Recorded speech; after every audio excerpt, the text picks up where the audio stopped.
মুকুল আসার পরে আপনারা কি কি কীটনাশক স্প্রে করবেন, কি কি স্প্রে করবেন এবং মুকুল আসার আগে আপনারা আম গাছে কি কি স্প্রে করবেন, আজকের ভিডিওটাতে এই নিয়ে আলোচনা থাকবে। অবশ্যই পুরো ভিডিওটা মনোযোগ দিয়ে দেখবেন, তাহলে অনেক কিছু জানতে পারবেন।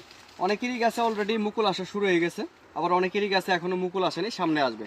যেমন আমার এই আম গাছটিতে মুকুল চলে আসছে। এখন আমি ছত্রাকনাশক হিসেবে যেটা ব্যবহার করব, এখন আমাকে ব্যবহার করতে হবে প্রপিকনাজল গ্রুপের, এটা হচ্ছে প্রাউড। এটা আমি স্প্রে করতে পারবো, আপনারাও স্প্রে করতে পারবেন যাদের কাছে মুকুল চলে আসছে।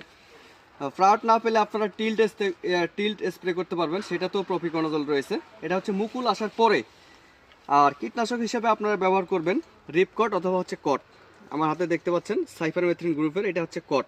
আপনারা চাইলে রিপকটও স্প্রে করতে পারেন। এটা হচ্ছে মুকুল আসার পরে। এখন কথা হচ্ছে যে মুকুল যাদের কাছে আসে নাই, মুকুল আসার আগে আপনারা কি স্প্রে করবেন। মুকুল আসার আগে আপনাদেরকে যেটা স্প্রে করতে হবে, ছত্রাকনাশক হিসেবে আপনারা ব্যবহার করবেন ম্যানসার। এটা স্প্রে করবেন প্রতি লিটারে হচ্ছে 1 থেকে 1.5 গ্রাম বা তার কম। এই মুহূর্তে আপনারা পরিমাণের চেয়ে বেশি পরিমাণে কখনো স্প্রে করবেন না, পরিমিত মাত্রায় স্প্রে করার চেষ্টা করবেন। প্রয়োজনে কম করবেন, কিন্তু বেশি করবেন না। আর কীটনাশক হিসেবে আপনারা ব্যবহার করবেন ইমিডাক্লোরোপিড, এটা হচ্ছে ইমিটাপ। এই ইমিটাপ স্প্রে করতে পারবেন, এটা মুকুল আসার আগে। এখন কথা হচ্ছে যে মুকুল আসার পরে আপনারা কি স্প্রে করবেন, এই মুকুল ফুটে যাওয়ার পরে আপনারা কি স্প্রে করবেন। এই যে মুকুলটা আসছে, এটা কিন্তু এখনও ফুটে যায়নি। মুকুল ফুটে যাওয়ার পরে কোনো কিছু স্প্রে করা যাবে না, এটা মাথায় রাখতে হবে যে মুকুল ফুটে যাওয়ার পর কোনো কিছু স্প্রে করা যাবে না। স্প্রে আপনি করতে পারবেন মুকুল আসার আগে, মুকুল আসার পরে, কিন্তু মুকুলটা যখন ফুটে যাবে, ফুলটা ফুটে যাবে, তখন কোনো কিছু স্প্রে করা যাবে না।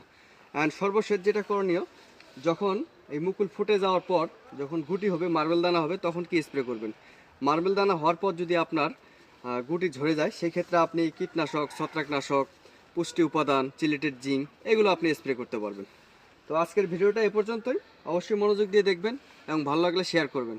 খুবই গুরুত্বপূর্ণ ভিডিও। যাদের কাছে মুকুল আসছে আপনারা কি স্প্রে করবেন, যাদের কাছে এখনও মুকুল আসে নাই আপনারা কি স্প্রে করবেন। এই ভিডিওটা মনোযোগ দিয়ে দেখলে আপনারা সম্পূর্ণটাই খুব সহজভাবে বুঝতে পারবেন এবং আপনার গাছে পরিপূর্ণভাবে আপনার ফলন পাবেন, আম ধরবে ইনশাআল্লাহ। তো ভিডিওটা ভালো লাগলে অবশ্যই শেয়ার করবেন।